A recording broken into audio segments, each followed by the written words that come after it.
नमस्कार साथियों, LM geography के ऑनलाइन प्लेटफॉर्म पे आप सभी का स्वागत और अभिनंदन है। देखिए, आज हम जिस टॉपिक के बारे में अध्ययन करने वाले हैं या जिस टॉपिक को पढ़ने वाले हैं, वह टॉपिक या वह विषय आरएएस प्री और मेंस की दृष्टिकोण से सबसे ज़्यादा इम्पॉर्टेंट है। हालांकि आज जिस टॉपिक पर हम चर्चा करने वाले हैं, जैसा कि आपको थंबनेल में दिखाई दे रहा है, पर्वत माउंटेन्स के बारे में हम लोग पढ़ने वाले हैं। और पर्वत को लेके हर एग्जाम में प्रश्न पूछा जाता है, चाहे वह विश्व के संदर्भ में हो, चाहे भारत के संदर्भ में हो, चाहे राजस्थान के संदर्भ में हो। यानी कि हर परीक्षा में पर्वत के संदर्भ में प्रश्न पूछे जाते हैं। लेकिन हम जिस टॉपिक का अध्ययन करने वाले हैं, वह आरएस को मुख्य बिंदु मानकर या आरएस के अकॉर्डिंग जो है हम इस टॉपिक का अध्ययन करने वाले हैं। और जब हम आरएस के अकॉर्डिंग करने वाले हैं, तो आरएस का जो आपका सिलेबस है प्री और मेंस का, उसमें एक पोर्शन है विश्व का भूगोल। और विश्व के भूगोल में सबसे पहला जो है टॉपिक है वह है प्रमुख स्थल आकृतियां। और प्रमुख स्थल आकृतियों में 4 प्रमुख स्थल आकृतियों के बारे में है: पर्वत, पठार, मैदान और मरुस्थल। और इसी श्रृंखला में हम आरएस प्री और आरएस मेंस को आधार बनाते हुए इस टॉपिक का अध्ययन करने वाले हैं। क्योंकि सामान्य जो विद्यार्थी जब पुस्तकों का अध्ययन करता है, तो वह पर्वत के संदर्भ में जब पढ़ता है, तो शायद वह केवल पर्वतों के नाम, उनका स्थान विशेष या उसकी विशेषताओं के बारे में पढ़कर जाता है। चाहे वह हिमालय के संदर्भ में पढ़ता हो, चाहे वह अपलेशियन पर्वत के संदर्भ में पढ़ता हो, चाहे वह एंडीज या रॉकी पर्वत के संदर्भ में पढ़ता हो, चाहे वह अरावली या विंध्याचल के संदर्भ में पढ़ता हो। लेकिन जब हम आरएस प्री के साथ साथ मेंस की तैयारी करते हैं, तो कहीं न कहीं हमें लिखने के दृष्टिकोण से या मेंस एग्जाम मुख्य परीक्षा में आंसर देते समय कौन से शब्दों का प्रयोग करना चाहिए या पर्वतों के संदर्भ में क्या पूछा जा सकता है और किस तरह से हमें उसका आंसर राइटिंग करना है, तो हम इन दोनों तथ्यों को या दोनों विषय वस्तु को, दोनों जो है इंपॉर्टेंट जो कॉन्सेप्ट और फैक्ट है, इनको ध्यान में रखते हुए पर्वतों का विस्तार से अध्ययन करने वाले। क्योंकि हम जिस एग्जाम की तैयारी करने वाले हैं, वह राजस्थान का सबसे बड़ा एग्जाम है और आरएस राजस्थान की सबसे प्रतिष्ठित सिविल सर्विसेज के रूप में जानी जाती है। और हर एक युवा का, हर एक विद्यार्थी का जो भी परीक्षा की तैयारी करता है, निश्चित रूप से उसका एक सपना होता है कि वह आरएएस बने। कुछ अपने साथियों से मोटिवेट होते हैं जिन्होंने आरएएस का एग्जाम दिया, आरएएस को क्लियर किया, आरएएस के रूप में अपने कर्तव्यों का निर्वहन कर रहे हैं। कुछ सोशल मीडिया के माध्यम से जब आरएएस के चयनित विद्यार्थियों का, साथियों का इंटरव्यू देखते हैं, उनसे मोटिवेट होते हैं। कुछ अपने पारिवारिक पृष्ठभूमि के आधार पर परिवार के सदस्य जब आरएएस बनते हैं, तो उनको देखकर मोटिवेट होते हैं। तो कुछ स्वयं की इच्छा शक्ति से, आत्मविश्वास के आधार पर मोटिवेट होते हैं कि नहीं, मुझे आरएएस बनना है। लेकिन आरएएस बनने के लिए पहले भी मैं कई बार कह चुका हूं कि आरएएस जब राजस्थान का सबसे बड़ा एग्जाम है, तो इसकी जो तैयारी है वह लंबी रेस के घोड़े के रूप में करनी होती है। केवल थोड़ा बहुत पढ़कर या कुछ समय पढ़कर हम आरएएस को नहीं निकाल सकते।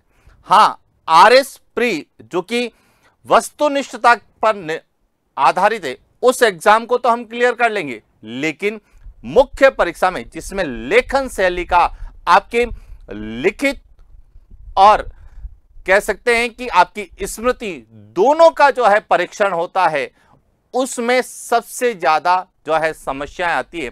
और आरएस का जब हम सिलेबस का पूरा डिस्कस करते हैं, आरएस के जब हम परीक्षा पैटर्न को समझते हैं, तो उसमें मुख्य परीक्षा की भूमिका सबसे इंपॉर्टेंट है। तो इसीलिए इस टॉपिक को, जिसकी शुरुआत हम एलएम ज्योग्राफी यानी learn with Madhusudan sir online platform पे जो कर रहे हैं, वह प्री और मेंस दोनों को ध्यान में रखते हुए कर रहे हैं, ताकि आपको जब तैयारी कर रहे हैं और जब आप तैयारी की शुरुआत करें तो बेसिक से, जीरो से आपकी जो है तैयारी होनी चाहिए, ताकि सरल से सरल प्रश्न आए तो भी आप सही कर सके। और इन सरल प्रश्नों को यदि जटिलता के रूप में पूछा जा सकता है तो उन जटिल प्रश्नों को भी आप लोग कर सकते हैं। तो देखिए, हम बात करेंगे पर्वतों की। तो देखिए, सबसे पहले तो आप, जब हम बात कर रहे हैं तो पर्वत क्या है, इसको समझना जरूरी है।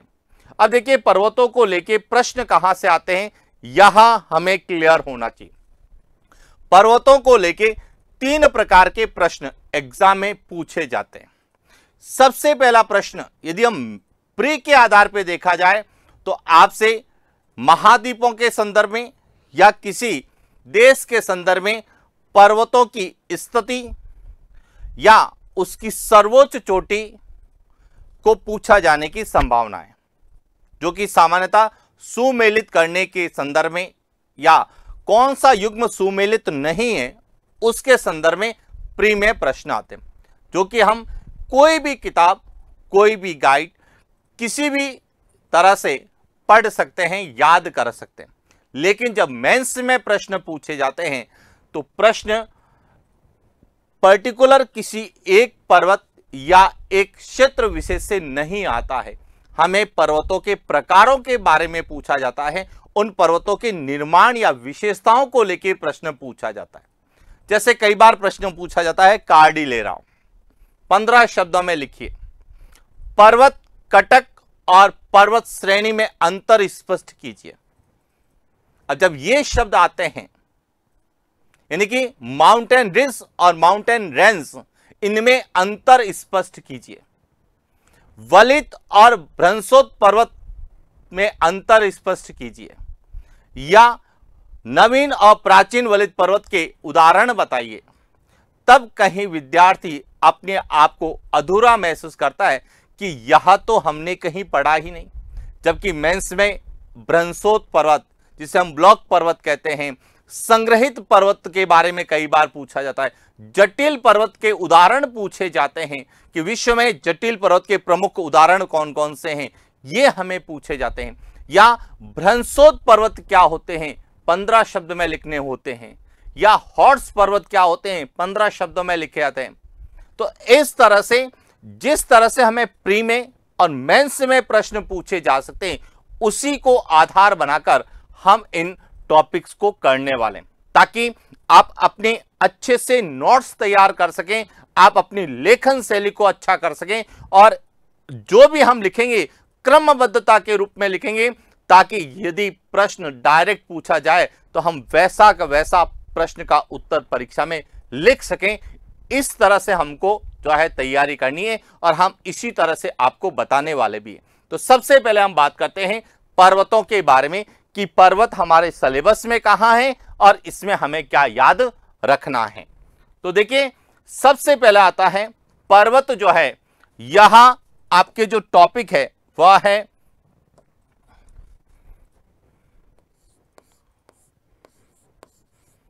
प्रमुख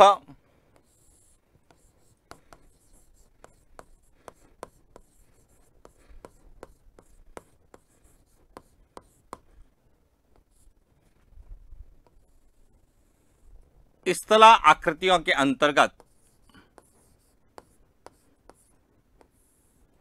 सबसे पहले, हालांकि इसमें पर्वतों के साथ पठार, मैदान और मरुस्थल भी है, लेकिन हम जिसकी शुरुआत करें प्रमुख स्थल आकृतियों में पर्वत की शुरुआत करते हैं।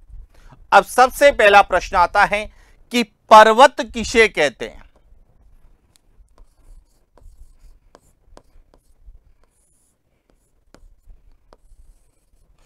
पर्वत माउंटेन किसे कहते हैं? तो अब यदि यही आपसे पूछा जाए कि पर्वत किसे कहते हैं या पर्वत 15 शब्द में लिखिए, तो किस तरह से आंसर होना चाहिए समझना। पर्वत किसे कहते हैं?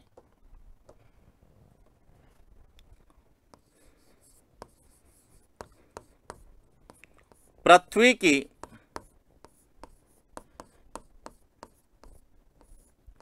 सतह पर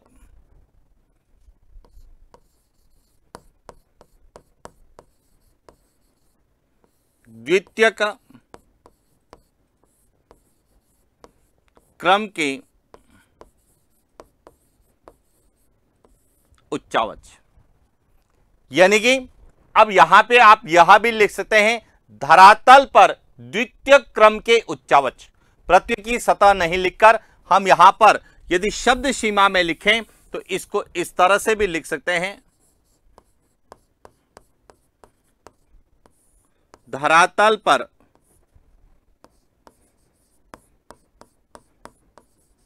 द्वितीयक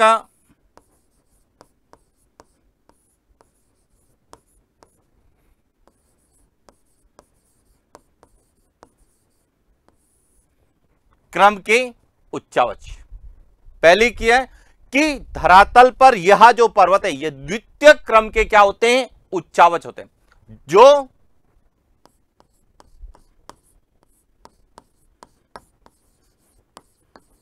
निकटवर्ती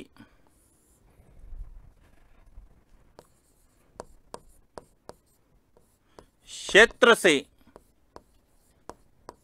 ऊंचे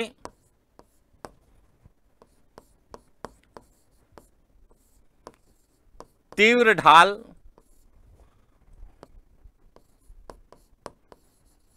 संकुचित या नुकीले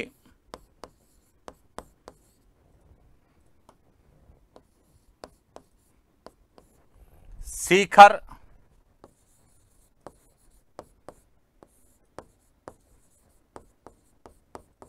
स्थला आकृति।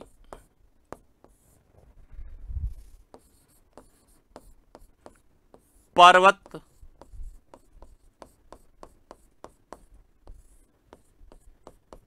कहलाती है। अब यदि आप देखिए शब्द सीमा कि पर्वत जो है कितने शब्दों में पूछा जा सकता है, तो पर्वत यदि डेफिनेशन पूछी जाती है तो हमें 15 शब्द में पूछा जा सकता है। तो पर्वत क्या होते हैं? धरातल पर द्वितीय क्रम के उच्चावच जो निकटवर्ती क्षेत्र से ऊंचे तीव्र ढाल संकुचित या नुकीले शिखर युक्त स्थल आकृति पर्वत कहलाती है। तो अब देखिए शब्दों की सीमा को देखें, 1 2 3 4 5 6 7 8 9 10 11 12 13 14 15 16 17 18 19 यानी कि 15 शब्द सीमा का यदि उत्तर हम 20 शब्द सीमा तक लिखते हैं तो इसमें कोई दोहराए नहीं है कि आपकी शब्द सीमा ज्यादा है, कि 15 से 20 के मध्य आपकी शब्द सीमा होनी। लेकिन शब्द सीमा में जो 15 शब्द में लिख रहे हैं तो उसमें अधिकतम आपको इंफॉर्मेशन देनी होती है जो हमसे पूछा जाता है। जैसे हमने पर्वतों की बात की, तो पर्वत क्या होते हैं? तो सबसे पहले तो आपने ये बताया कि ये कब बने हैं, तो यह धरातल पर द्वितीय क्रम में बने हैं। पहला पॉइंट तो क्लियर हो गया। दूसरा, इनकी क्या विशेषता होती है? तो यह जो है अपने निकटवर्ती क्षेत्र से क्या होते हैं? ऊंचे होते हैं। दूसरी क्या विशेषता बताई? कि यह तीव्र ढाल वाले होते हैं। देखिए यदि आप कंपैरिजन करें तो यह जो निकटवर्ती क्षेत्र है इससे यह क्या है? ऊंचे हैं, और यह इनका ढाल भी क्या है? तीव्र है। साथ ही नुकीले या संकुचित शीर्ष, यदि इनका शीर्ष देखें तो नुकीला या क्या होता है? संकुचित होता है। ऐसी स्थल आकृति क्या कहलाती है? पर्वत कहलाती है। तो अब आपको यह क्लियर हो गया कि पर्वत किसे कहते हैं। अब यही चीज पठारों के संदर्भ में भी पूछा जा सकता है, लेकिन अंतर क्या आएगा? अंतर आएगा कि उनका जो है ढाल मंद और शिखर क्या होते हैं? सपाट समतल होते हैं, नुकीले शिखर नहीं होते। तो यदि आपने पर्वत को अच्छे से समझ रखा है तो पठारों को भी समझना बहुत आसान है। बस डेफिनेशन वही रहेगी कि धरातल पर द्वितीय क्रम के उच्चावच जो निकटवर्ती क्षेत्र से ऊंचे, मंद ढाल तथा समतल सपाट शिखर युक्त स्थला आकृति पठार कहलाती है। क्लियर हो गया कि नहीं हो गया? तो इसीलिए हमें पर्वत के बारे में समझना। अब प्रश्न आता है कि सर ये द्वितीय क्रम की स्थल आकृति या उच्चावच क्या होते हैं? तो देखिए, पृथ्वी पर जितनी भी स्थल आकृतियां हैं, जितनी भी आपको भू आकृतियां दिखाई देती है, चाहे वह मरुस्थल के रूप में दिखाई दे रही है, चाहे मैदानों के रूप में दिखाई दे रही है, चाहे वह पठारों के रूप में दिखाई दे रही है, चाहे महाद्वीप के रूप में दिखाई दे रही है, महासागर के रूप में दिखाई दे रही है, या अन्य किसी भी रूप में आपको दिखाई दे रही है, तो इन स्थल आकृतियों को निर्माण के आधार पर 3 अलग अलग क्रम में विभाजित किया गया है, जिन्हें हम प्राथमिक क्रम, द्वितीय क्रम और तृतीय क्रम के रूप में जानते हैं। तो समझना यहां से कि पृथ्वी पर प्राथमिक क्रम के उच्चावच कौन से होते हैं, द्वितीय क्रम के उच्चावच कौन से हैं और तृतीय क्रम के उच्चावच या स्थल आकृतियां कौन सी है।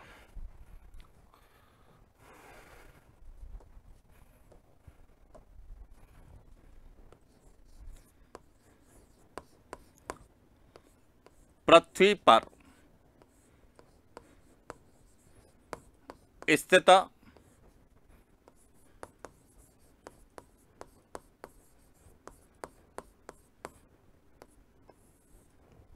स्थला आकृति।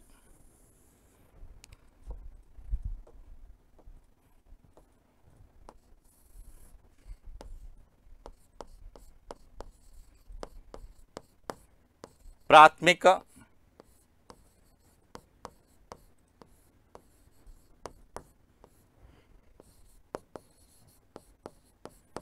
क्रम की स्थला आकृति,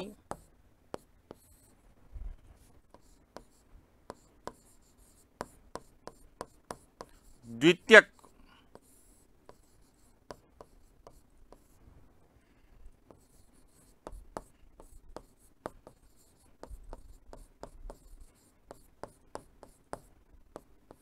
स्थलाकृति और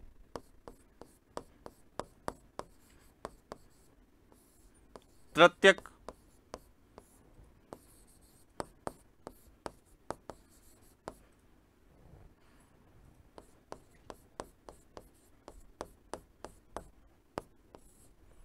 यानी कि पृथ्वी पर जो भी आपको स्थल आकृति या भू आकृतियां दिखाई दे रही है, उन्हें हम 3 अलग अलग क्रम में विभाजित करते हैं।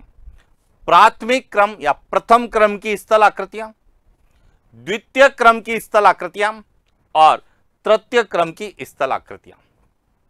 अब प्राथमिक क्रम की स्थल आकृतियां क्या होती हैं?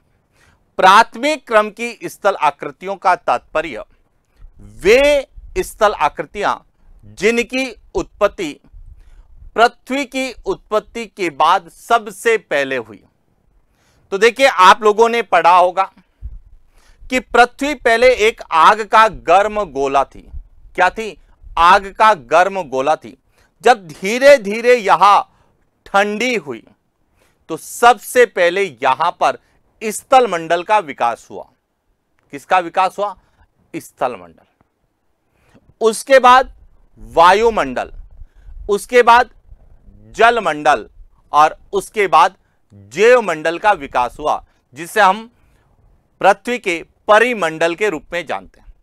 अब समझना, पृथ्वी की उत्पत्ति के बाद सबसे पहले जिन का निर्माण हुआ उन्हें हम प्राथमिक क्रम की स्थल आकृतियों के रूप में जानते हैं।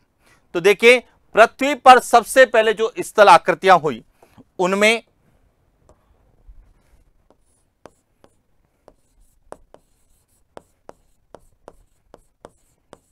स्थल मंडल, और स्थल मंडल से क्या बने?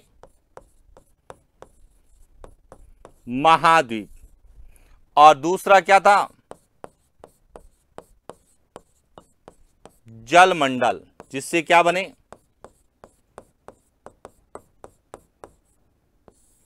महासागर। यानी कि पृथ्वी पर सबसे पहले स्थल मंडल यानी कि महाद्वीपों का निर्माण हुआ और उसके बाद जल मंडल यानी कि उससे महासागरों का निर्माण हुआ। तो महाद्वीप और महासागर यह पृथ्वी पर प्रथम क्रम की स्थल आकृतियां मानी जाती है, या प्राथमिक क्रम की स्थल आकृतियों में महाद्वीप और महासागरों का अध्ययन किया जाता है। अब महाद्वीप कितने हैं? तो 7 प्रमुख महाद्वीप हैं, और यदि महासागरों की बात करें तो एनसीईआरटी के आधार पर 4 प्रमुख महासागर हैं। महाद्वीपों में एशिया महाद्वीप है, अफ्रीका महाद्वीप है, उत्तरी अमेरिका है, दक्षिण अमेरिका है, अंटार्कटिका है, यूरोप है और ऑस्ट्रेलिया महाद्वीप है। जबकि महासागरों में बात करें, प्रशांत महासागर है, अटलांटिक महासागर है, हिंद महासागर है और आर्कटिक महासागर है। तो इस तरह से महाद्वीप और महासागर को हम प्राथमिक क्रम की स्थल आकृतियों के रूप में अध्ययन करते हैं। पहला पॉइंट क्लियर हो गया। जब भी आपसे पूछा जाए कि पृथ्वी पर प्राथमिक क्रम की स्थल आकृतियां हैं, तो महाद्वीप और महासागर या इनके जो नाम है 7 महाद्वीप और 4 महासागरों के, ये पृथ्वी पर प्राथमिक क्रम की स्थल आकृतियां हैं, यानी वे स्थल आकृतियां जिनका निर्माण पृथ्वी की उत्पत्ति के बाद सर्वप्रथम हुआ था। तो महाद्वीप और महासागरों का निर्माण हुआ। इसके बाद आती है द्वितीय क्रम की स्थल आकृतियां। अब द्वितीय क्रम की स्थल आकृतियां क्या होती है, यह समझने की बात है। द्वितीय क्रम की स्थल आकृतियों का मतलब है कि वे स्थल आकृतियां जो पृथ्वी पर अंतर्जात और बहिर्जात बलों के कारण बनी है। यानी कि पृथ्वी पर जब महाद्वीप और महासागरों का निर्माण हुआ तो उसके बाद में पृथ्वी पर अनेक प्रकार की अंतर्जात और बहिर्जात की क्रियाएं हुई, जो कि अंतर्जात बलों के कारण हुई, इंटरनल फोर्सेज के कारण हुई, और एक्सटर्नल फोर्सेज के कारण यहां स्थल आकृतियां बनी। उन स्थल आकृतियों को क्या कहा जाता है? द्वितीय क्रम की स्थल आकृतियां कहा जाता है। देखिए कैसे, जैसे पर्वत। अब पर्वतों का जो निर्माण है वह धरातल यानी कि यह महाद्वीप और महासागरीय जो प्लेटें हैं इनमें या तो अभिसारी गति हुई या अपसारी गति हुई, जिसके कारण संपीड़न बलों का जो है उत्पत्ति हुई, और संपीड़न बल के कारण वलन की क्रिया हुई, या तनाव मूलक बल के कारण भ्रंशन की क्रिया हुई, और उसके परिणाम स्वरूप वलित पर्वत, भ्रंशोत पर्वत का निर्माण हुआ। इसी प्रकार ज्वालामुखी क्रिया के कारण ज्वालामुखी या संग्रहित पर्वतों का क्या हुआ? निर्माण हुआ। यानी कि पृथ्वी पर अंतर्जात और बहिर्जात बल के कारण निर्मित स्थल आकृतियां द्वितीय क्रम की स्थल आकृतियां कहलाती है, जिसमें पर्वत हैं, पठार हैं, मैदान और इससे संबंधित निम्न भूमि।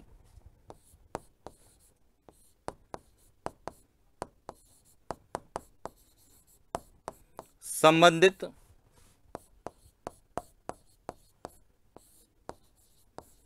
निम्न भूमि है और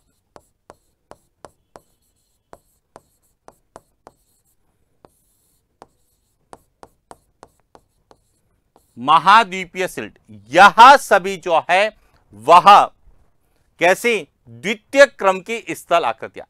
अब समझना, यहां से हमारे सिलेबस में जो प्रमुख स्थल आकृतियां दे रखी है, चाहे वह पर्वत है, पठार है, मैदान है या मरुस्थल है, ये सभी मुख्य रूप से द्वितीय क्रम की स्थल आकृतियों के रूप में पूछी जाने वाली है। और इसीलिए जब भी आप पर्वत, पठार, मैदान या मरुस्थल की परिभाषा को लिखें तो सबसे पहला पॉइंट यह जरूर लिखें कि धरातल पर द्वितीय क्रम के उच्चावच हैं। फिर इनकी विशेषताओं के बारे में लिखें, यानी कि पर्वतों की जो सबसे पहली विशेषता यही है कि पर्वत पृथ्वी पर द्वितीय क्रम के उच्चावच हैं, पठार भी पृथ्वी पर द्वितीय क्रम के उच्चावच हैं, मैदान भी पृथ्वी पर द्वितीय क्रम के उच्चावच हैं। क्लियर हो गया? तो ये ध्यान रखना द्वितीय क्रम के अंतर्गत है और हमें इन्हीं का ही विस्तार से अध्ययन करना। इसके बाद आती है तृतीय क्रम की स्थलाकृतियां। तृतीय क्रम की स्थलाकृतियां क्या होती है कि वे स्थलाकृतियां जिनका निर्माण द्वितीय क्रम की स्थल आकृतियों के अपर्दन या आनाच्छादन से हुआ है। यानी कि धरातल पर ऐसी कई क्रियाएं हुई है, चाहे अपक्षय के रूप में हो, चाहे अपर्दन के रूप में हो, चाहे आनाच्छादन यानी कि वेदरिंग के रूप में हो, इरोजन के रूप में हो या डेन्यूडेशन के रूप में हो, किसी भी प्रकार की क्रिया से यदि जिन स्थल आकृतियों का निर्माण हुआ है उन्हें हम तृतीय क्रम की स्थल आकृतियां कहते हैं। यानी कि वे स्थल आकृतियां जिनका निर्माण आनाच्छादन, अपर्दन या अपक्षरण के परिणाम स्वरूप हुआ है उन्हें हम तृतीय क्रम की स्थल आकृतियां कहते हैं। जैसे भृगु है,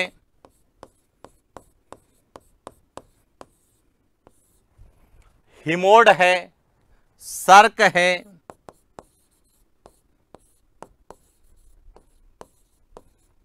कंदरा है, घाटियां हैं,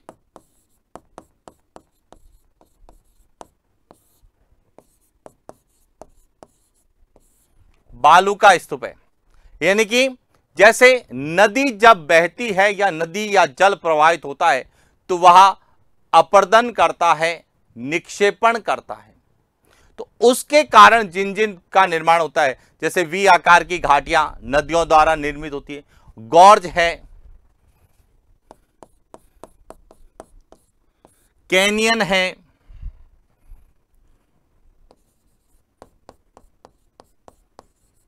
कैनियन है, यह सभी तृतीय क्रम की स्थल आकृतियां आती है। और कैनियन आरएस मेंस में कई बार पूछा गया है।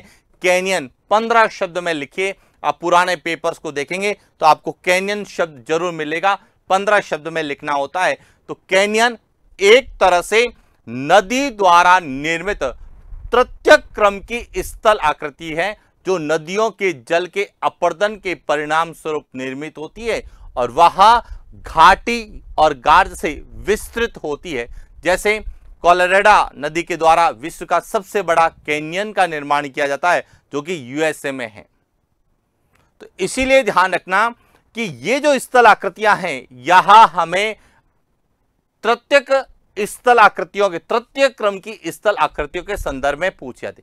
लेकिन हम जब सिलेबस के अकॉर्डिंग चलेंगे तो सबसे पहले हम द्वितीय क्रम की स्थल आकृतियों के बारे में अध्ययन करेंगे। तो अब आपको क्लियर हो चुका होगा कि पृथ्वी पर 3 क्रम की स्थल आकृतियां मिलती है, उनमें पर्वत जो है वह द्वितीय क्रम के उच्चावच है। क्लियर हो गया? अब चलते हैं आगे कि जो ये पर्वत है जिसके बारे में हमने कहा कि पर्वत द्वितीय क्रम के उच्चावच होते हैं और यहां अपने निकटवर्ती क्षेत्र से क्या होते हैं, ऊंचे होते हैं, तीव्र ढाल वाले होते हैं और जिनका शीर्ष क्या होता है, नुकीला या संकुचित होता है, उन्हें हम क्या कहते हैं, पर्वत कहते हैं। क्या यह परिभाषा सही है या नहीं है? तो देखिए समझने की कोशिश करना कि पर्वतों की परिभाषा के संदर्भ में अलग अलग भूगोलवेदाओं ने अपने अनुसार पर्वतों की परिभाषा को जो है प्रस्तुत किया। तो देखिए सबसे पहले हम बात करते हैं सेलिसबरी के अनुसार।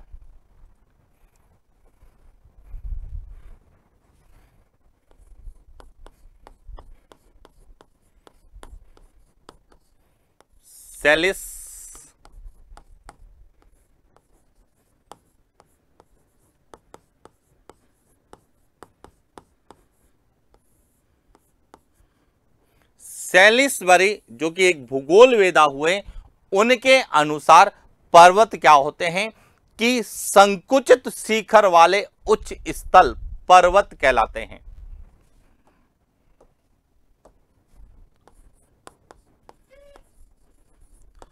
संकुचित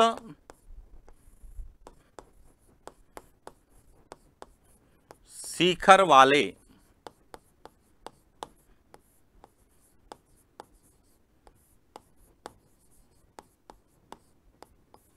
उच्च स्थल, यानी कि जो संकुचित शिखर वाले उच्च स्थल होते हैं उन्हें क्या कहा जाता है? पर्वत कहा जाता है। यह किसके द्वारा कहा गया? सैलिसबरी के अनुसार।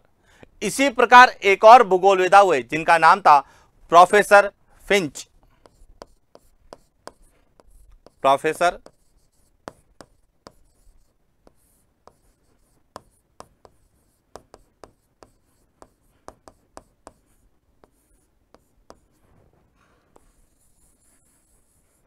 फिंच, प्रोफेसर फिंच ने कहा कि वह भूभाग जो समुद्र तल से 900 मीटर या उससे अधिक ऊंचाई का होता है और साथ ही जिसका समतल के साथ ढाल 26 से 35 डिग्री जो है होता है, उसे क्या कहते हैं? पर्वत कहते हैं। वह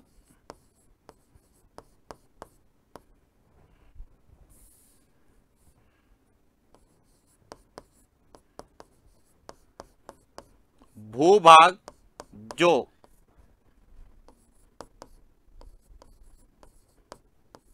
समुद्र तल से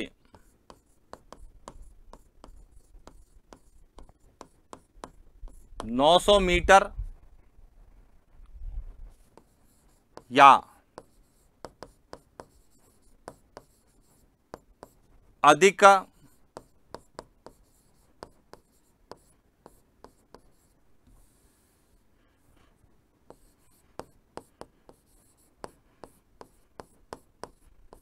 ऊंचा हो। सबसे पहले कि वह भाग समुद्र तल से 900 मीटर या उससे अधिक ऊंचा हो। अब ध्यान रखना, पृथ्वी पर कोई भी उच्चावच उसका निर्धारण किससे होता है? समुद्र तल से होता है। यानी कि यह बात करें, यह धरातल है, यह धरातल है और यह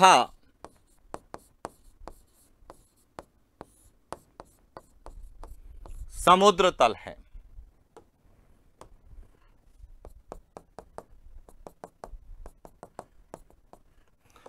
तो कोई भी उच्चावच जो इस समुद्र तल से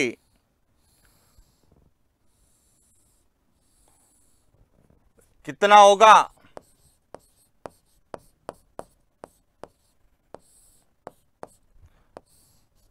900 मीटर ऊंचाई का होगा, 900 मीटर या इससे अधिक ऊंचा हो तथा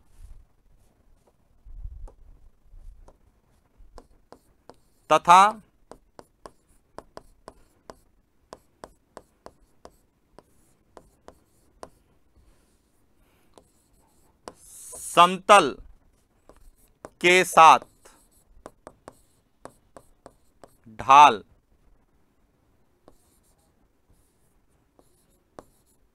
26 से 35 डिग्री का कोण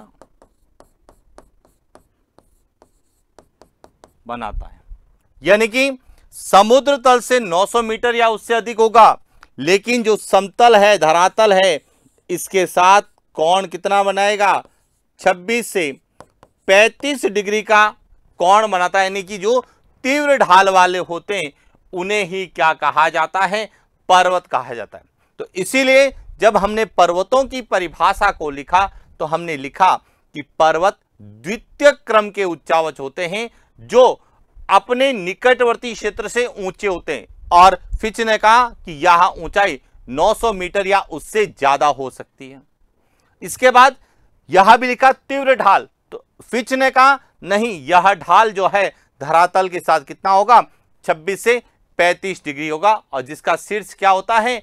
नुकीला होता है। या किसने कहा? सैलिसबरी। इन दोनों की परिभाषा को हमने क्या कर दिया? शामिल करके पर्वत की एक व्यवस्थित परिभाषा को हमने लिखा, जो कि 15 शब्द के समय जो है शब्द सीमा के अंतर्गत लिखी जा सकती है। क्लियर हो गया? तो ये तो था पर्वत क्या होते हैं और पर्वत किसे कहते हैं। यदि आपसे कभी पूछ ले पर्वत किसे कहते हैं, तो इस तरह से आपको उसका आंसर देना है कि सामने वाला जब आपका आंसर सुने तो उसको लगना चाहिए कि नहीं, एक स्पष्ट, सरल और व्यवस्थित क्रमबद्ध आपने परिभाषा लिखी है। और जब आपकी लेखन शैली और इसी प्रकार की परिभाषा जब आप परीक्षा में प्रश्न पत्र के अंतर्गत अपने उत्तर के रूप में लिखते हैं, तो निश्चित रूप से जो भी आपकी कॉपी चेक करेगा वह आपके इन शब्दों की या आपकी जो लेखन शैली है, क्रमबद्धता है, स्पष्टता है, इससे प्रभावित होकर निश्चित रूप से आपको अच्छे अंक देगा। क्योंकि मेंस में आपको लिखने के नंबर है। देखिए, पर्वत की परिभाषा सभी लिखेंगे, सभी यही लिखेंगे। कोई लिखेगा कि द्वितीय क्रम के उच्चावच है, कोई लिखेगा कि अपने जो है निकटवर्ती क्षेत्र से ऊंचे होते हैं, कोई लिखेगा तीव्र ढाल वाले होते हैं, तो कोई लिखेगा कि इनका शिखर क्या होता है, संकुचित होता है। कोई दो विशेषताओं को शामिल करके लिखेंगे कि वे उच्चावच जो अपने निकटवर्ती क्षेत्र से ऊंचे होते हैं लेकिन शिखर उनका संकुचित होता है। कोई लिखेगा कि तीव्र ढाल वाले जो है ऊंचे क्षेत्र जिनका शीर्ष नुकीला होता है। सब तरह का यानी कि शब्द यही लिखे जाएंगे, लेकिन आपने इन्हीं शब्दों को क्रमबद्धता दे दी कि सबसे पहले निर्माण, फिर कैसे दिखाई देंगे, फिर कैसे होंगे और अंततः वह कैसा प्रतीत होगा। जब यह क्रमबद्धता आपने अपनी लेखन शैली में ले आई तो निश्चित रूप से आप हर पेपर में अच्छे अंक प्राप्त करेंगे। और जो आपने सफलता के लिए अपनी मंजिल लक्ष्य तय कर रखा है, मुझे आरएएस बनना है, प्रशासनिक अधिकारी बनना है, वह निश्चित रूप से आपका सपना पूरा होगा। देखिए, आरएएस में 3 कैटेगरी के प्रश्न होते हैं। 15 शब्द के भी होंगे, 50 शब्द के भी होंगे और 100 शब्दों के होंगे। इसीलिए आप पहले परीक्षा के पैटर्न को समझिए कि किन प्रश्नों पर ज्यादा महत्व अंक मिल रहा है। तो देखेंगे आप, तो अधिकांश पेपर जो 4 पेपर हैं, उन 4 पेपरों का आप यदि विश्लेषण करते हैं तो 15 शब्द और 50 शब्द के जो उत्तर है, प्रश्न होते हैं जिनमें शब्द सीमा 15 या 50 शब्द होते हैं, उनका अंक भार 100 शब्द सीमा वाले प्रश्नों की अपेक्षा ज्यादा होता है। और इसीलिए मैं विद्यार्थियों से एक ही बात कहता हूं और हर बार यही बात कहता हूं कि आप छोटे छोटे प्रश्नों को जो 15 शब्द और 50 शब्द में लिखे जा सकते हैं, उनको बहुत अच्छे से तैयार करें, क्योंकि बूंद बूंद से घड़ा बढ़ता है। और जब आप 2 नंबर के यानी 15 शब्द के और 50 शब्दों के प्रश्नों को अच्छे तरीके से, बहुत अच्छा सिस्टमेटिक ढंग से, एक क्रमबद्धता के साथ उसका आंसर राइटिंग कर लिया, तो यह प्रभाव जो है अंत तक आपका बना रहेगा। और जब आप 100 शब्दों के प्रश्नों के उत्तर लिखेंगे तो आपकी लेखन शैली सुस्पष्ट, क्रमबद्ध और एक वैचारिक दृष्टिकोण वाली होगी, जिसे एग्जामिनर को समझना आसान हो जाएगा और आपको अच्छे अंक प्राप्त होंगे। और मैं चाहता हूं कि किस तरह से आंसर आपको लिखना है वह भी प्रैक्टिस मैं साथ में करवा रहा हूं। इसीलिए आप इन क्लासों को न केवल सिलेबस पूरा करने के हिसाब से या केवल रटने के हिसाब से नहीं समझे, लेखन शैली को तैयार करने के आधार पे भी इसको समझें। क्लियर हो गया? ये तो था पर्वत किसे कहते हैं। अब आता है कि पर्वत, हमने कहा कि पर्वत द्वितीय क्रम के उच्चावच होते हैं। पर्वत जो है सामान्य अपने निकटवर्ती क्षेत्र से ऊंचे होते हैं, तीव्र ढाल वाले होते हैं या जिनका शिखर नुकीला या संकुचित होता है। लेकिन दूसरा प्रश्न आता है कि पर्वत कितने प्रकार के होते हैं। यदि सीधा प्रश्न आपसे पूछ ले कि पर्वतों के प्रकार का उल्लेख करें, 50 शब्दों में इसका उत्तर पूछ ले, तो क्या लिखेंगे आप? तो हमें दूसरा पॉइंट समझना है कि हमारे इस पृथ्वी पर जितने भी पर्वत हैं, चाहे वह अरावली के रूप में हमें दिखाई दे रहा है, चाहे वह हिमालय के रूप में हमें दिखाई दे रहा है, चाहे वह किलिमंजारो के रूप में हमें दिखाई दे रहा है, चाहे वह एंडीज पर्वत है, रॉकी पर्वत है या अन्य कोई भी पर्वत हमें जो भी दिखाई दे रहा है या जिसके बारे में हमने पढ़ा है, वह किस आधार पर है, यानी कि पर्वतों का वर्गीकरण किस आधार पर किया गया है। तो देखिए, बात करते हैं पर्वतों के वर्गीकरण की कि पर्वत कितने प्रकार के होते हैं।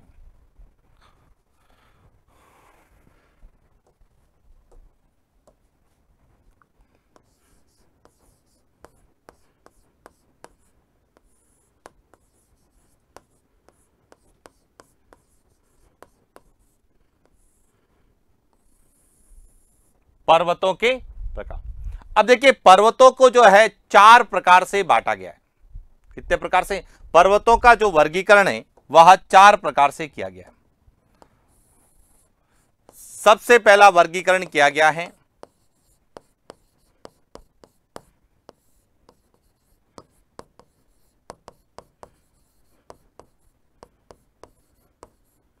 उत्पत्ति के आधार पर।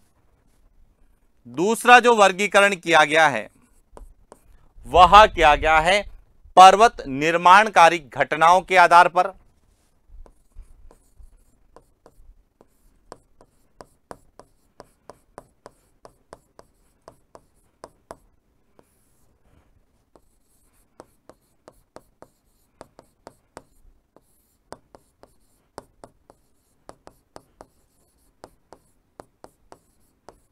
आधार पर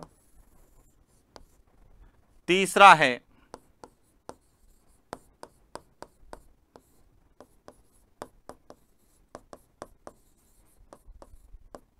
स्थिति के आधार पर और चौथा है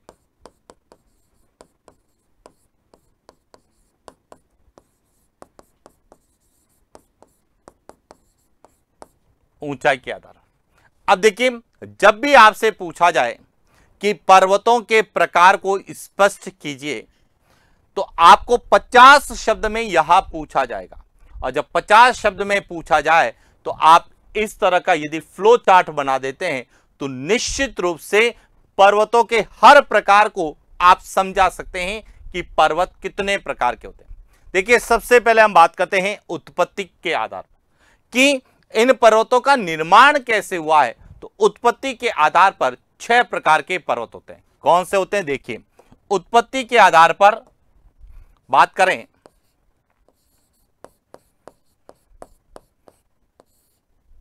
वलित पर्वत,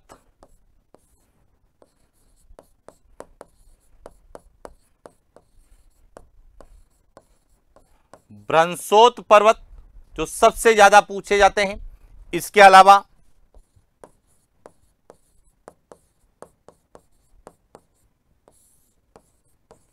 गुंबदाकार पर्वत,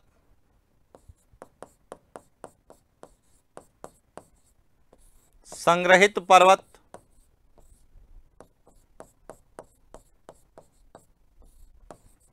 जटिल पर्वत और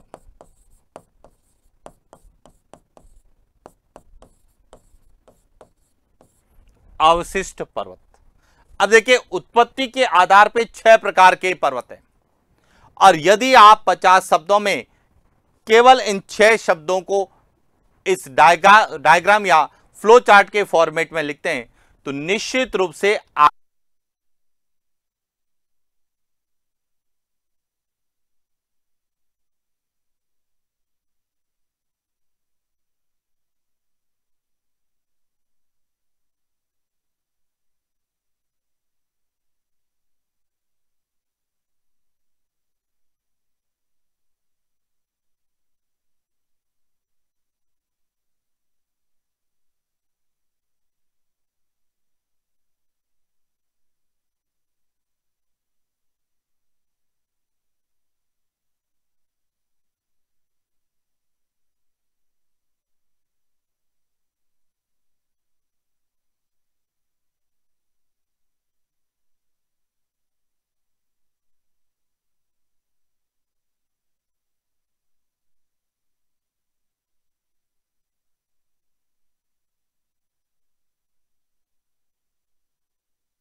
अल्पाइन पर्वत। यानी कि पर्वत निर्माणकारी घटनाओं के आधार पर पर्वत कितने प्रकार के होते हैं? 4 प्रकार के होते हैं। प्री कैम्ब्रियन पर्वत, कैलिडोनियन पर्वत, हर्शियन पर्वत और अल्पाइन पर्वत। और यहां से प्रश्न हर एग्जाम में पूछा जाता है, चाहे वह प्री का हो चाहे वह मेंस का हो, कि कैलिडोनियन पर्वत 15 शब्द में लिखिए, हर्शियन पर्वत के उदाहरण बताइए, या निम्न में से अल्पाइन पर्वत कौन से हैं, या अल्पाइन पर्वत श्रेणियों के नाम लिखो। तो 15-15 शब्द के प्रश्न यहां से बन सकते हैं। और सीधा भी पूछा जा सकता है कि पर्वत निर्माणकारी घटनाओं के आधार पर पर्वतों के प्रकार का संक्षिप्त में उल्लेख करें। 50 शब्द में भी पूछा जा सकता है। या फिर यह भी लिखा जाता है कि पर्वत निर्माणकारी घटनाओं के आधार पर पर्वतों की विशेषताएं बताइए। तो जब हम इनके बारे में पढ़ेंगे तो हमें इनकी विशेषताओं के बारे में भी पता होगा। कई बार तो यह भी पूछा जा गया है कि निम्नलिखित में से कौन सा एक अवशिष्ट पर्वत का उदाहरण है, प्री के अंतर्गत पूछे गए। जबकि प्री में यह भी पूछा गया है निम्न में से हर्शियन पर्वत का उदाहरण कौन सा है। यहां जब आप आरपीएससी के पेपर देखते हैं तो आपको पता चलेगा कि यहां से बहुत से प्रश्न एग्जाम में पूछे जा रहे हैं। तो इसीलिए पर्वतों को केवल आप क्षेत्र विशेष के हिसाब से याद ना करें, हां याद करिए, लेकिन वहां केवल आपके वस्तुनिष्ठता की तथ्यात्मक आपका फैक्ट्स हैं। लेकिन मेंस जो है वह फैक्ट और कॉन्सेप्ट दोनों से जो है बनता है। तो हमें कॉन्सेप्ट को फैक्ट में बदलना भी आना चाहिए कि क्या कॉन्सेप्ट है और क्या उसके फैक्ट है और हमें एग्जाम में क्या लिखना है। अब बात करते हैं स्थिति के आधार पे। अब स्थिति के आधार पे पर्वतों को 2 भागों में बांटा गया है। कितने भागों में? 2। एक तो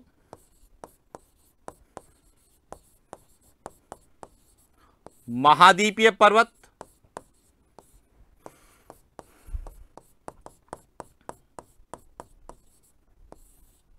और महासागरीय पर्वत। यानी कि वे पर्वत जो महाद्वीपों में मिलेंगे उन्हें महाद्वीपीय पर्वत, और वे पर्वत जो महासागरों में मिलेंगे उन्हें हम महासागरीय पर्वतों की श्रेणी में लिखते हैं। और इसके बाद आता है ऊंचाई के आधार पर। अब देखिए ऊंचाई के आधार पर जब हम बात करते हैं तो समझना यहां से ऊंचाई के आधार पर कौन से पर्वत के जो है, तो ऊंचाई के आधार पर पर्वत 4 प्रकार के हैं। कितने प्रकार के हैं? 4 प्रकार के पर्वत हैं ऊंचाई के आधार पर, जिसमें सबसे पहला जो पर्वत है वह है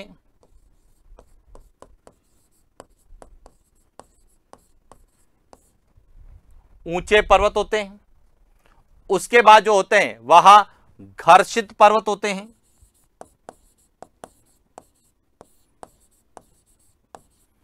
कैसे होते हैं? घर्षित पर्वत होते हैं। इसके बाद कम ऊंचे पर्वत होते हैं। और चौथा जो होता है वह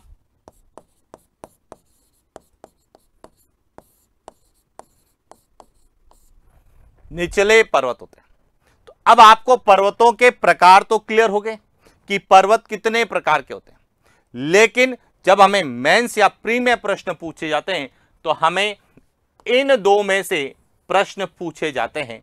या तो उत्पत्ति के आधार पर पूछे जाते हैं कि निम्न में से कौन से वलित पर्वत है या नहीं है, या वलित पर्वत 15 शब्द में लिखने होते हैं, या प्राचीन वलित पर्वत कौन से हैं, नवीन वलित पर्वत कौन से हैं, या नवीन वलित पर्वत जो भी है, चाहे वह हिमालय है, चाहे वह रॉकी है, चाहे वह एंडीज है, उनकी उत्पत्ति को लेकर पूछा जा सकता है कि हिमालय की उत्पत्ति को समझाइए। अरावली जो कि प्राचीन वलित पर्वतमाला का उदाहरण है, तो अरावली की उत्पत्ति को स्पष्ट कीजिए। तो यहां से प्रश्न जब भी आता है उत्पत्ति के संदर्भ में पूछे जाते हैं वलित। इसी तरह से भ्रंशोद पर्वत सीधा पूछा जाता है कि ब्लॉक पर्वत 15 शब्द में लिखिए, हॉर्स पर्वत 15 शब्द में लिखिए, या संग्रहित पर्वत।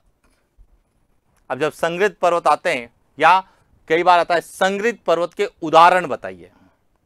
अब जिन्होंने पर्वतों को पढ़ा है, बड़ी बड़े पर्वतों की चोटियों को याद किया है, पर्वत श्रेणियों के नाम रटे हैं, यहां तक कि देश के नाम भी रटे हैं, लेकिन संग्रहित पर्वत पूछा है तो सबसे पहले तो संग्रहित पर्वत कहते किसे, यह क्लियर होना चाहिए। और जैसे ही संग्रहित पर्वत की आपको परिभाषा पता चल गई, अर्थ समझ में आ गया, तो आप पर्वत जितने भी आपने फैक्ट रट रखे हैं उनका वहां पे समावेश कर लीजिए। निश्चित रूप से आपका उत्तर अन्य से क्या होगा, ज्यादा इफेक्टिव होगा, प्रभावशाली होगा और आपको अच्छे अंक दिलाएगा। तो क्लियर हो चुका होगा कि पर्वत कितने प्रकार के होते हैं। तो पर्वतों का वर्गीकरण जो है उत्पत्ति के आधार पर 6 प्रकार के होते हैं, निर्माणकारी घटनाओं के आधार पर 4 प्रकार के होते हैं, स्थिति के आधार पर 2 प्रकार के होते हैं और ऊंचाई के आधार पर 4 प्रकार के होते हैं।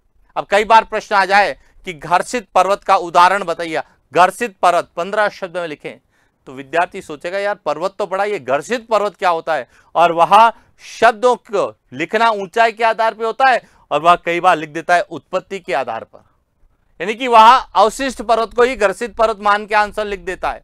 तो ध्यान रखना, इन छोटी छोटी गलतियों से हमें परीक्षा में बचना है और हमें एक स्पष्ट, व्यवस्थित, क्रमबद्ध और जो प्रभावशाली उत्तर है वह उत्तर हमें लिखना है। और इसके लिए केवल 1 दिन, 2 दिन या 4 दिन पढ़ने से नहीं होता है, हमें निरंतर एग्जाम तक इसको जो है पढ़ना होता है, लिखना होता है और अपने शब्दों में लिखना होता है, अपना खुद का इनके लिए शब्दकोश तैयार करना होता है। जैसे मैंने आपको कहा, जब भी आपसे पर्वत है, पठार है, मैदान है, ये जब भी पूछे तो आपका शब्दकोश होना चाहिए। एक तो द्वितीय क्रम के उच्चावच हमारा शब्दकोश होना चाहिए। एक समुद्र तल से आप ऊंचाई के रूप में भी लिख सकते हैं या ऊंचे स्थल के रूप में भी लिख सकते हैं।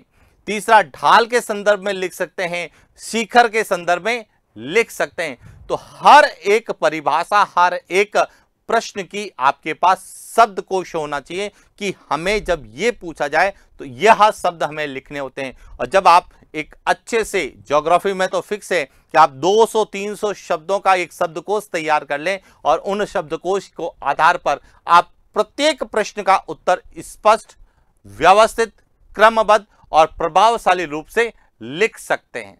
तो क्लियर हो गया होगा आज का हमारा ये जो सेशन शुरुआत हुआ है हर कदम सफलता की ओर, जो कि एलएम ज्योग्राफी की एक नई सीरीज के रूप में हमने शुरुआत किया है कि जो भी विद्यार्थी जो भी तैयारी कर रहा है वह निश्चित रूप से सफल हो, हर कदम सफलता की ओर उसका बढ़े। और इसी सीरीज में हमने आरएस को आधार बनाया है कि आरएस के जितने भी एग्जाम पॉइंट ऑफ व्यू से पूछे जाने वाले टॉपिक या प्रश्न हैं उनका हम जो है इस सीरीज के माध्यम से आप लोगों को अध्ययन करवाएंगे। और यह सीरीज जिसमें पहले हमने विश्व के औद्योगिक प्रदेशों को जो प्री में भी पूछे जाते हैं, मेंस में भी पूछे जाते हैं, जिसको 15 शब्द में और 50 शब्द में कैसे पूछे जा सकते हैं उनके बारे में हमने विस्तार से अध्ययन किया है पिछले वीडियोस में। और अब इस सप्ताह ये जो पूरा वीक है, देखिए हम मंडे से लगाकर सैटरडे तक जो ये पूरा वीक चलता है, संडे को हम क्लास नहीं ले पाते हैं। संडे को हम कोशिश करेंगे कि आपको करंट अफेयर्स पढ़ाने का, कि पूरे महीने का करंट अफेयर्स एक दिन में हम पूरा कर लें। तो हर संडे को हम आप लोगों के लिए जो है करंट अफेयर्स, समसामयिक घटनाओं के रूप में अंतर्राष्ट्रीय स्तर की, राष्ट्रीय स्तर की और प्रादेशिक यानी राजस्थान के करंट अफेयर्स को पढ़ाएंगे। इसीलिए हम संडे की क्लास का जो है अभी स्टॉपेज कर रखा है। केवल सोमवार से शुक्रवार तक हम हर कदम सफलता की इस सीरीज में एक किसी टॉपिक पर चर्चा करेंगे और विस्तार से प्री और मेंस के अकॉर्डिंग चर्चा करेंगे, जिसमें हमने इस सप्ताह पर्वतों को लिया है, प्रमुख स्थल आकृति में पर्वतों को लिया है। तो इस सप्ताह हम पर्वतों के बारे में विस्तार से अध्ययन करेंगे कि पर्वत क्या होते हैं, पर्वत कितने प्रकार के होते हैं, उत्पत्ति के आधार पर पर्वत कौन से होते हैं, निर्माणकारी घटनाओं के आधार पर पर्वत कौन से होते हैं और हमें इस धरातल पर पर्वत किस रूप में दिखाई देते हैं और उनको आधार बना के किस तरह के प्रश्न पूछे जा सकते हैं, उन सभी पर हम विस्तार से अध्ययन करने वाले। तो शायद ये क्लास आपको बहुत अच्छी लगी होगी। और साथियों, जो भी विद्यार्थी यह क्लास देख रहा है, जो भी आरएस की तैयारी कर रहा है, वह क्लास के बाद में निश्चित रूप से अपना कमेंट्स, अपना व्यूज, फीडबैक जरूर दें, क्योंकि आपका फीडबैक हमारा सुधारात्मक या उपचारात्मक जो है अध्ययन होता है कि आपका फीडबैक क्लास के संदर्भ में जैसा आएगा, कोई भी अच्छा सुझाव है तो वह भी निश्चित रूप से दें। देखिए कई विद्यार्थी कमेंट्स करते हैं कि सर राजस्थान ज्योग्राफी पढ़ाइए, सर ये पढ़ाइए, वो पढ़ाइए। देखिए यह विषय क्या पढ़ाना है, किस विषय वस्तु को पढ़ाना है, कितना पढ़ाना है, यह हम खुद तय करते हैं। आपके केवल व्यूज को चेक करते हैं, आपके फीडबैक को चेक करते हैं कि आप क्या पढ़ना चाहते हैं। क्या केवल और केवल तैयारी करना चाहते हैं या आप तैयारी के साथ सिलेक्शन सफलता अर्जित करना चाहते हैं। तो देखिए आप हर एक क्लास को देखें, अपना फीडबैक जरूर दें और आपके कोई सुझाव हो उस विषय से संबंध में, उस टॉपिक के संबंध में, तो वह सुझाव निश्चित रूप से आप लोग दें, क्योंकि आपके सुझाव, आपके कमेंट्स, आपके जो है फीडबैक हमें मोटिवेट भी करेंगे और साथ ही साथ हम अच्छा कंटेंट आप लोगों को दे पाएंगे ताकि आप अच्छे से अपनी तैयारी घर बैठ के करें और जो एलएम ज्योग्राफी का एक सपना है हर कदम सफलता की ओर, वह सपना भी हम लोग पूरा कर सकें। इन्हीं शुभकामनाओं के साथ आज के लिए इतना ही, मिलते हैं नेक्स्ट क्लास। Thank you.